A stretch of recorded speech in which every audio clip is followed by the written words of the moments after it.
most significant climate legislation in our nation's history.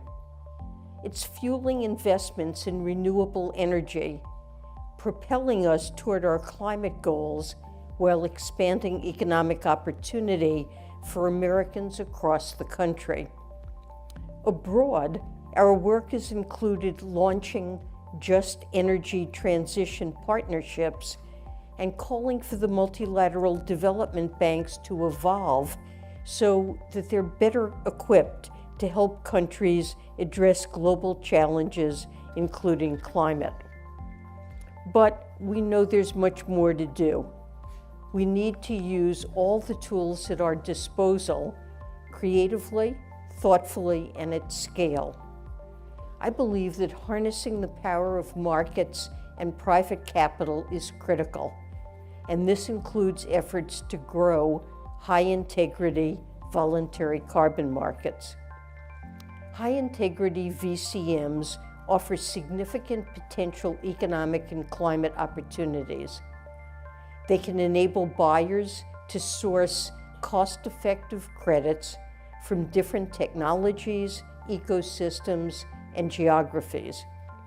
And they can channel capital towards the most effective climate solutions. Today, VCMs are relatively small, but these markets have the potential to support significant decarbonization if we address some key challenges. So let me discuss those now. Unlike commodities like nickel or soybeans that may be physically delivered to the buyer for inspection and use, the emission savings associated with the carbon credit are generally delivered to the atmosphere. This makes it more difficult to assess the quality of carbon credits. That is, whether they really are associated with emission savings. In recent years, researchers and journalists have found that a number of projects have not delivered the quality or quantity of emission savings they claimed. There are also genuinely hard questions of market design, such as how VCMs can ensure that emissions-reducing activities are durable and truly additional. Fortunately, we're currently seeing a renewed wave of civil society, corporate, and government resolve to address these challenges. At the Treasury Department, we've been conducting extensive market outreach to understand these challenges and what further actions need to be considered, including relating to market oversight and potential regulation.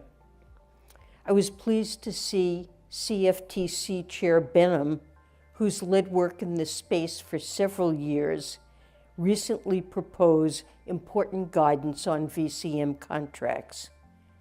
We're also actively working with international partners, bilaterally and through multilateral fora like the G20 on these issues. Many of you in this room are also pursuing important efforts. Multi-stakeholder groups like the ICVCM and VCMI are working to raise integrity standards. Groups like carbon credit rating agencies are looking to provide credit buyers with a clear view into the quality of what they purchase. Today, I'm proud to mark the next milestone in our collective efforts. Treasury, together with colleagues from across the administration, and after extensive stakeholder engagement, is releasing a joint statement and key principles to support high-integrity VCMs. Let me highlight three key aspects of the principles. First, supply integrity. Carbon credits should meet high-quality atmospheric integrity standards. They should represent real emissions reductions or removals, and there should be guardrails to avoid negative environmental and social impact and to support co-benefits like local economic development and biodiversity.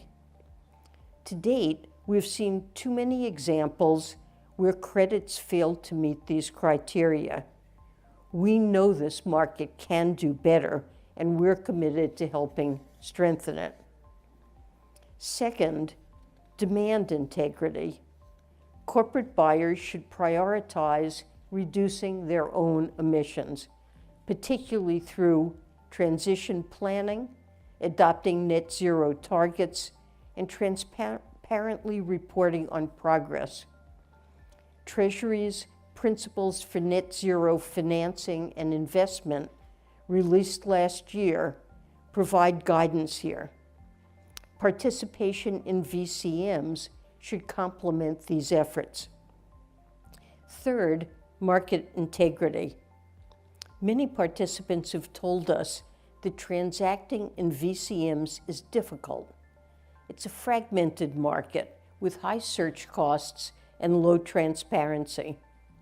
We encourage market participants to continue efforts to address these challenges through innovative products and services, and believe government could play a role here too.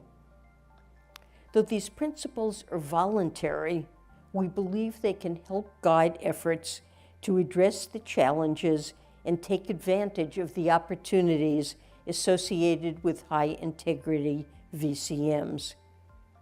So let me be clear. We applaud companies that finance decarbonization through purchasing high-quality carbon credits. We want this market to succeed, but that requires a widespread commitment to integrity that instills market trust. There's a lot more work to do, but if we do it well, we will have the chance to enlist markets as a powerful ally in the fight against climate change. Thank you all for joining us here today.